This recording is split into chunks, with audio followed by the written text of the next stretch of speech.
Kehilangan pasangan hidup adalah salah satu pengalaman paling menyayat hati dalam hidup. Bukan cuma rasa kehilangan yang mendalam, tapi juga kenyataan bahwa tiba-tiba banyak keputusan penting harus Anda ambil seorang diri. Di tengah kesedihan dan kesepian, mudah sekali membuat pilihan yang terburu-buru.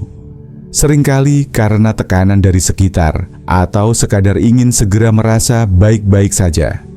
Namun perlu diingat, beberapa keputusan justru bisa menambah luka, membuat Anda menyesal di kemudian hari, atau bahkan memperlambat proses penyembuhan. Faktanya, meskipun setiap orang punya cara sendiri dalam berduka, ada 5 hal yang sebaiknya Anda tolak dulu setelah kehilangan pasangan. Hal-hal ini sering terlihat sepele, tapi bisa menjadi jebakan yang memperumit masa sulit ini. Di video ini, saya akan membagikan kelima hal tersebut berdasarkan pengalaman banyak orang yang pernah melewatinya. Bukan untuk menghakimi, tapi agar Anda bisa menjalani masa ini dengan lebih tenang, jelas, dan penuh martabat. Tetap bersama saya sampai akhir, karena informasi ini bukan hanya soal menghindari kesalahan, tapi juga tentang merawat diri Anda secara emosional, finansial, dan fisik. Anda layak mendapatkan dukungan yang tepat dalam babak hidup yang baru ini. Sekarang, mari kita mulai. Nomor 1, jangan terburu-buru membuat keputusan finansial besar. Setelah kehilangan pasangan hidup, Anda mungkin merasa seperti seluruh dunia berubah dalam semalam. Dan di tengah kekosongan itu, muncul dorongan untuk melakukan sesuatu, apapun, untuk merasa sedikit lebih terkendali. Termasuk, sayangnya, mengambil keputusan-keputusan besar soal uang. Hal ini sangat bisa dimengerti. Tiba-tiba Anda harus berurusan dengan rekening bank, asuransi, investasi, bahkan pertanyaan besar seperti, apakah saya masih ingin tinggal di rumah ini? Di tengah kesedihan, mengambil langkah cepat kadang terasa seperti solusi. Tapi justru di saat emosi sedang tinggi, kemampuan kita untuk menilai sesuatu secara jernih jadi paling lemah.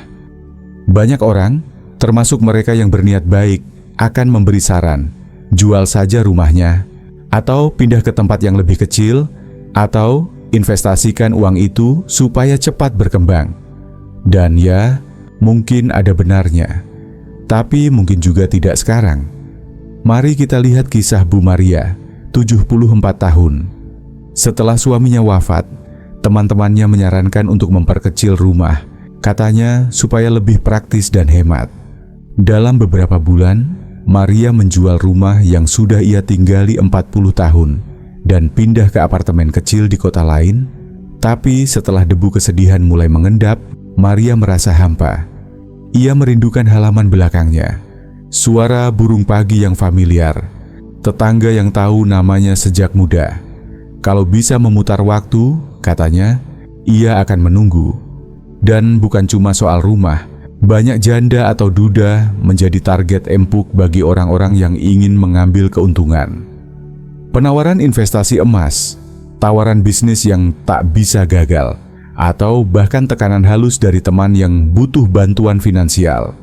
Ingat, jika ada yang mendesak Anda untuk tanda tangan, mengambil keputusan cepat, atau menyuruh Anda segera bertindak sebelum terlambat, itu justru pertanda untuk berhenti sejenak. Keputusan terbaik jarang dibuat dalam keadaan terburu-buru. Kesalahan umum lainnya adalah memberi uang atau aset terlalu cepat kepada anak, cucu, atau bahkan amal. Memberi itu mulia, tentu saja, tapi pastikan Anda sudah memastikan kebutuhan Anda sendiri untuk jangka panjang. Apa yang terasa cukup hari ini belum tentu cukup 5 atau 10 tahun ke depan. Banyak ahli menyarankan apa yang disebut aturan 1 tahun, yakni menunda keputusan finansial besar selama setidaknya 12 bulan setelah kehilangan. Kenapa? Karena tahun pertama adalah masa untuk menstabilkan diri, bukan mengubah hidup secara drastis. Anda sedang dalam masa penyembuhan, dan dalam proses itu, Anda berhak memberi diri Anda ruang untuk bernapas, untuk berpikir dengan hati yang lebih tenang, bukan dengan hati yang sedang hancur. Jadi, kalau hari ini Anda merasa bingung soal keuangan, izinkan saya mengatakan ini. Tidak apa-apa untuk menunda. Tidak apa-apa untuk berkata, "Belum sekarang." Dan yang paling penting, Anda tidak harus memutuskan semuanya sendirian. Nomor 2. Jangan mengasingkan diri dari teman dan keluarga. Saat seseorang kehilangan pasangan hidup, wajar sekali jika ingin menarik diri. Kadang rasanya dunia terlalu bising, dan satu-satunya hal yang terasa masuk akal adalah diam dan menyendiri. Kesedihan itu sangat pribadi, dan ya, meluangkan waktu sendiri itu penting. Tapi ada garis halus antara butuh waktu menyendiri dan terjebak dalam kesepian. Dan seringkali, tanpa disadari, kita melewati garis itu. Banyak orang mengatakan pada diri sendiri, "Saya cuma butuh waktu. Nanti juga saya siap." Tapi hari berganti minggu, minggu jadi bulan, dan rasa sepi justru makin dalam.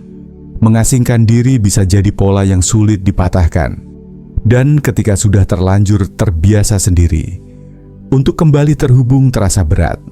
Padahal hubungan dengan orang lain adalah salah satu penopang terbesar dalam masa-masa berduka. Bukan karena mereka bisa menghapus rasa sakit, tapi karena mereka bisa membantu Anda menanggungnya. Mari saya ceritakan kisah Pak Warta, usia 78 tahun. Setelah istrinya, pendamping hidup selama 52 tahun, meninggal, Warta berhenti menjawab telepon. Ia tidak datang ke pertemuan keluarga, tidak keluar rumah, tidak ingin berbicara. Tak ada yang bisa mengerti, katanya. Lebih baik sendiri, tapi semakin lama dia sendiri, hidupnya terasa semakin hampa. Energinya menurun, makan pun tak selera.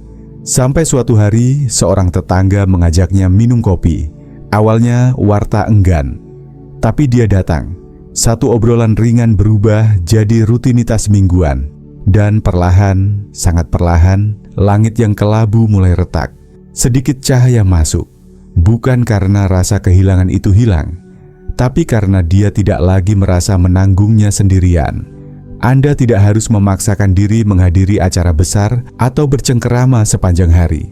Cukup langkah-langkah kecil, menjawab satu panggilan telepon, jalan sore bareng tetangga, menyapa orang di toko langganan, atau kalau Anda merasa lebih nyaman, bergabung dengan kelompok dukungan, baik secara langsung atau online. Kadang, hanya mendengar orang lain berbagi cerita serupa bisa sangat menenangkan. Banyak orang tanpa sadar juga menjauh dari mereka yang paling peduli. Mungkin karena merasa orang lain nggak ngerti, atau karena takut jadi beban. Tapi ingat, orang yang mencintai Anda tidak butuh kata-kata sempurna. Kadang mereka hanya ingin duduk di sebelah Anda dalam diam, dan itu pun cukup. Kesedihan tidak punya aturan main, tidak ada tenggat waktu. Tapi jangan biarkan rasa kehilangan menutup pintu-pintu yang justru bisa membantu Anda bangkit. Ada begitu banyak cinta, dukungan, dan pengertian di luar sana menunggu Anda mengambil langkah kecil pertama. Dan kalau Anda masih bersama saya sampai di sini, saya ingin tahu komentar nomor 2 di bawah agar saya tahu Anda di sini dan merasakan manfaat dari video ini. Kalau Anda belum berlangganan, klik tombol subscribe dan aktifkan loncengnya supaya Anda tidak melewatkan video-video penuh makna lainnya. Sekarang, mari kita lanjutkan ke poin berikutnya. Nomor 3. Jangan abaikan kesehatan dan kesejahteraan diri Anda. Ketika seseorang kehilangan pasangan hidup, segalanya terasa goyah. Dunia yang dulu terasa penuh warna bisa tiba-tiba jadi abu-abu. Di tengah duka yang dalam, wajar kalau merawat diri sendiri terasa tidak penting. Bahkan kadang terasa salah. Banyak orang berpikir, untuk apa saya makan teratur, olahraga, atau ke dokter? Pasangan saya sudah tidak ada. Atau bahkan merasa bersalah kalau mereka mulai merawat diri sendiri, seolah-olah itu berarti mereka sudah melupakan. Tapi izinkan saya katakan, ini dengan penuh kasih. Merawat diri sendiri bukan berarti Anda berhenti mencintai. Itu berarti Anda sedang menghormati hidup yang masih Anda jalani, dan juga menghormati kenangan pasangan Anda dengan menjaga orang yang paling mereka cintai, Anda. Kesedihan bukan hanya perasaan, ia memengaruhi tubuh kita juga. Tekanan darah bisa naik, imunitas menurun, tidur jadi kacau, nafsu makan bisa menghilang, atau malah beralih ke makanan cepat saji yang tak memberi energi.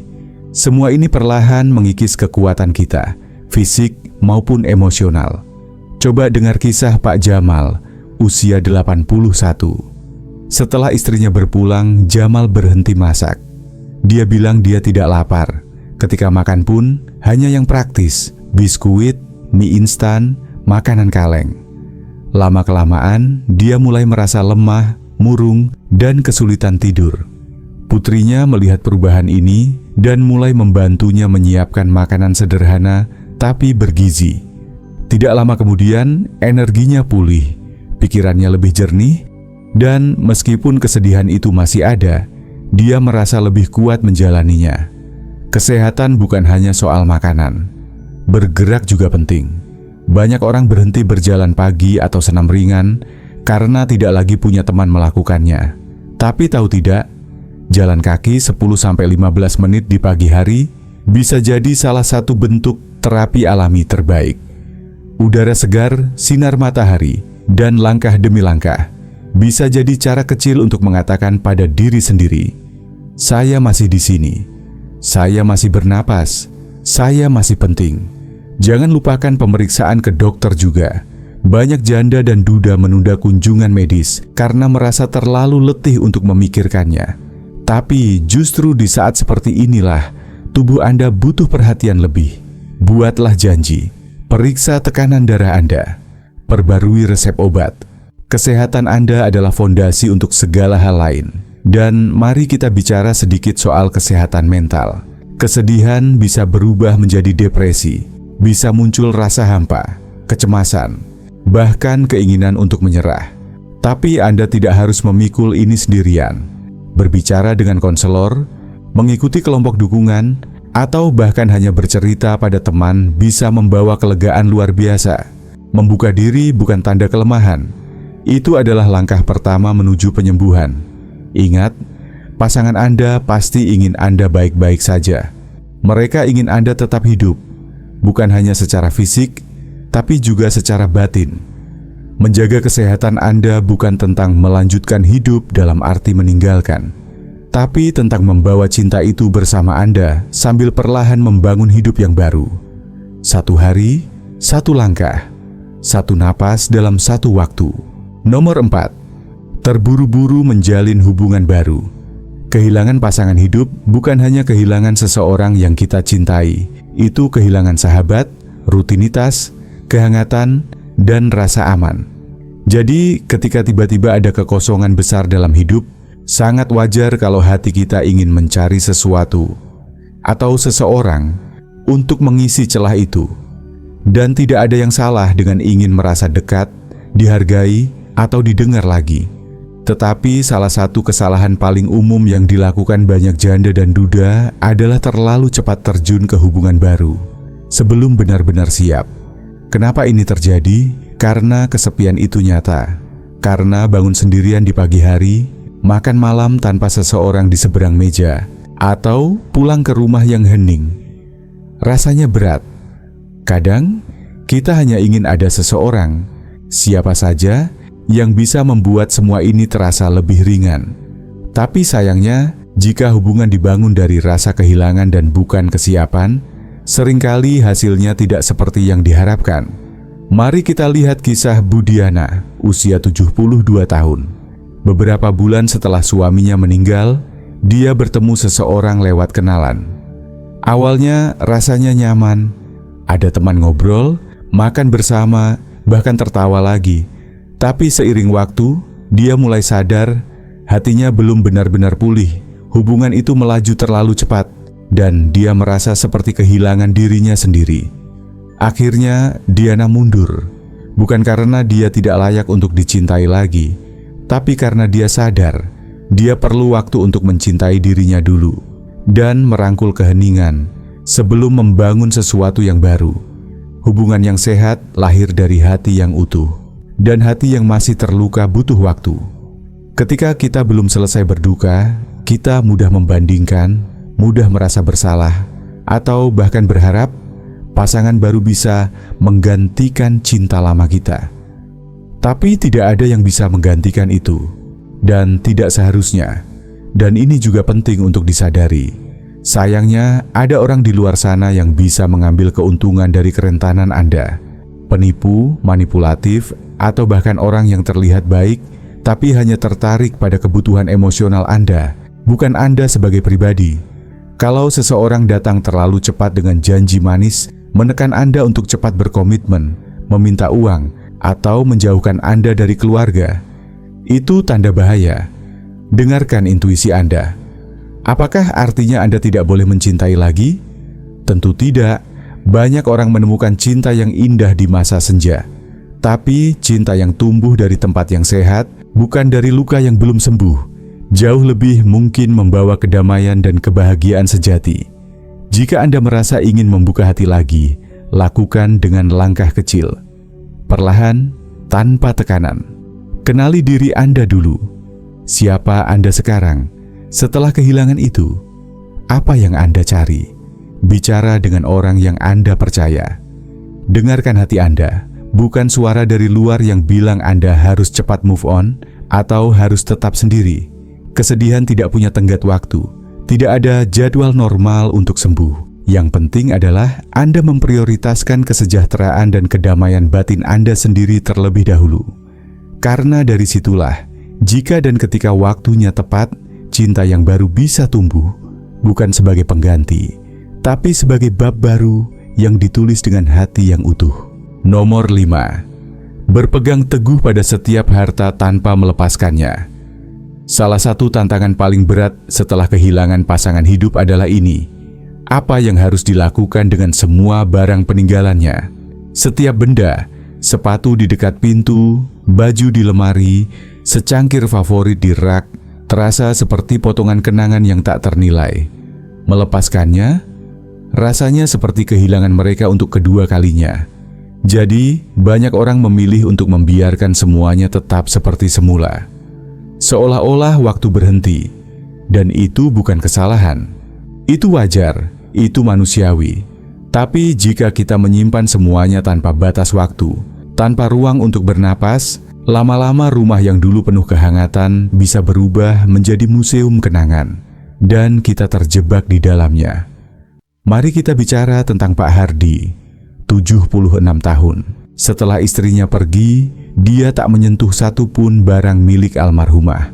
Lemari pakaian tetap rapi seperti saat ia masih hidup. Kursinya dibiarkan kosong, sepatunya tak pernah dipindahkan. Awalnya, itu membuatnya merasa dekat. Tapi bulan demi bulan berlalu, dan Hardi mulai merasa hampa. Bukan karena dia lupa, justru karena dia belum memberi dirinya izin untuk mulai hidup lagi. Ketika dia akhirnya mulai menyumbangkan beberapa barang dan hanya menyimpan yang benar-benar bermakna, dia tidak merasa bersalah. Dia merasa lega, karena inilah kenyataannya. Melepaskan tidak berarti melupakan. Menyingkirkan barang bukan berarti Anda menghapus kenangan. Itu hanya memberi ruang untuk hal baru. Bukan untuk menggantikan, tapi untuk bernapas. Dan kadang itu adalah langkah kecil yang membuka pintu menuju penyembuhan. Cobalah mulai dari yang sederhana. Pilih beberapa barang yang paling bermakna. Mungkin cincin, foto, surat tulisan tangan, atau jaket yang masih menyimpan aroma mereka. Buat sudut kecil di rumah, sebuah tempat yang tenang, di mana kenangan itu bisa hidup dengan cara yang hangat, bukan menyakitkan. Dan jangan biarkan siapapun memaksa Anda. Kalau ada keluarga atau teman yang bilang, kamu harus segera membereskan ini, ingat, ini perjalanan Anda, bukan mereka. Tapi di sisi lain, tanya juga pada diri sendiri. Apakah saya menyimpan semua ini karena saya belum siap? Atau karena saya merasa bersalah untuk melepaskan? Banyak orang menemukan makna baru dengan mendaur ulang kenangan, membuat selimut dari pakaian lama, menyusun scrapbook dari surat-surat cinta, atau memberikan benda sentimental kepada anak dan cucu. Dengan cara itu, kenangan tetap hidup, tapi bukan sebagai beban, melainkan sebagai pelukan lembut dari masa lalu. Pada akhirnya, yang kita rindukan bukan bajunya, bukan barangnya, tapi kehadirannya, dan itu tidak pernah benar-benar hilang. Cinta yang sejati tidak tergantung pada benda. Ia hidup di hati, dalam ingatan, dalam cara kita tertawa, menangis, dan melanjutkan hidup dengan keberanian. Melepaskan bukan tentang kehilangan mereka. Itu tentang membawa mereka bersama kita, dalam cara yang ringan, damai, dan penuh kasih. Kehilangan pasangan hidup adalah salah satu pengalaman paling mendalam dan menyakitkan yang bisa dialami seseorang. Itu mengubah segalanya, cara Anda menjalani hari, cara Anda melihat diri sendiri, bahkan cara Anda memandang masa depan. Namun di tengah kabut kesedihan itu, penting untuk diingat, setiap langkah kecil yang Anda ambil selama masa ini bisa menjadi jembatan menuju penyembuhan, atau batu yang membuat Anda tersandung. Itulah mengapa berkata tidak pada 5 hal ini, terburu-buru membuat keputusan finansial, mengasingkan diri, mengabaikan kesehatan, masuk ke hubungan baru terlalu cepat, dan berpegang pada semua barang tanpa memberi ruang untuk hidup yang baru, dapat memberi Anda ruang untuk bernapas, berpikir jernih, dan bangkit perlahan dengan kekuatan yang baru. Ingatlah, tidak ada garis waktu untuk berduka, tidak ada cara yang sepenuhnya benar atau salah. Tapi satu hal yang pasti, dengan menghindari jebakan-jebakan umum ini, Anda sedang melindungi diri sendiri, melindungi hati Anda, melindungi masa depan Anda. Penyembuhan bukan berarti melupakan, dan melangkah maju tidak berarti meninggalkan orang yang Anda cintai. Itu berarti menghormati kenangan mereka, sambil tetap membuka diri untuk hidup yang masih bisa membawa kedamaian, makna, bahkan tawa di waktu yang akan datang. Sekarang saya ingin mendengar dari Anda. Apa bagian dari video ini yang paling menyentuh hati Anda? Wawasan mana yang terasa paling relevan untuk perjalanan Anda saat ini? Tinggalkan komentar di bawah dan bagikan satu hal yang Anda pelajari hari ini dan bagaimana Anda ingin menerapkannya dalam hidup Anda. Komentar Anda sungguh berarti bagi kami. Setiap kata yang Anda tulis memberi semangat dan arah untuk konten yang kami buat. Jika video ini terasa bermanfaat, jangan lupa untuk like, subscribe, dan share ke orang lain yang mungkin sedang menjalani perjalanan yang sama. Dukungan Anda sangat berarti dan memungkinkan kami untuk terus menyajikan konten yang hangat, bermakna, dan memberdayakan. Terima kasih telah menonton. Kami berharap bisa bertemu lagi di video selanjutnya. Dan ingat, Anda tidak sendiri dalam perjalanan ini.